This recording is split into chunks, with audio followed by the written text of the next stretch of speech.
Hello everybody and welcome back to Foxhole Naval Warfare. I know I released a video previously about my insight about what's to come with Naval Warfare, but never gave a good description on what I thought about the new warfare, or what is it going to do to the game.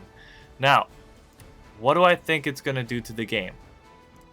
One, is it going to retain player base? Maybe. When it first launched and we played a little bit of it, we climbed above 10,000, almost 11,000 people, but we didn't retain that many because many people got off and everything else. So we don't know what it's going to retain, because since the Naval Warfare is later tech in the game, we're not going to see maybe an increase in players until that content creators are releasing videos of the battleships and people are going to want to play the game and jump in and get into a clan or community and be able to play it. Now, the diehards who play from the get-go, they're going to stay. I mean, that's just a given fact. But new players that want to get involved and get in depth with the game, they're going to have to sit there with the clans or get invited to people and get learning how to build stuff and how to get to it and how to play, just how to play in the sea and everything. I literally just got done recording a session about gunships and gunship battles, and they're intense. What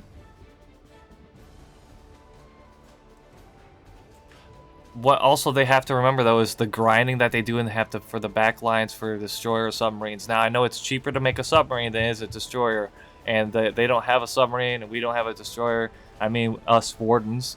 But there is still a grind for all that material, and it's always hard at the start, but this is later game, and this is when our resources are already piled up. And so as resources are piled up and everything, that's fine. The resources will pile up, and then as naval comes into play, you're going to see a decrease in resource counts. So you're going to see right off the bat resources are going to flatline because everyone's trying to get stuff. As stuff gets released, you're going to see resources climb and then plateau. Resources climb and then plateau. When naval comes out, those plateau resources are going to plummet because that's all that's going to get used is all these resources, and it's the grinding on it. And that's what I think is going to happen. Hopefully it keeps new players wanting to play the game and play with the new stuff. That's just typical for grinding. It was also mentioned about sub-destroyer faction based. Now, eventually, Siege is going to hopefully release a Warden destroyer and a colonial submarine, because they do have depths, deep for torpedoes when they want to launch. So I think they are going to introduce it.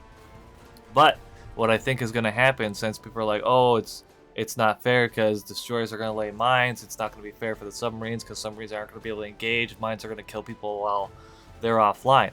Well, the thing with the submarine is submarine's going to sneak behind lines, destroy oil rigs, destroy boats, destroy shipyards. That's what that submarine's good for, and that is what we are planning to do. Battleships are just for counters and offenses and sieges before landing craft goes. It's literally, think of D-Day. That's where it should go.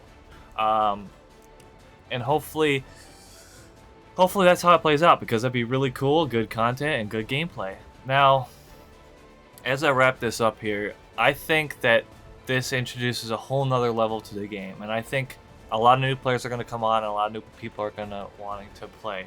I've already played a little bit, and I got some videos getting released soon, so stay tuned to watch that. And thank you guys so much for watching and tuning in, and I will see you guys in the next one, and see you on the battlefield. Bye-bye.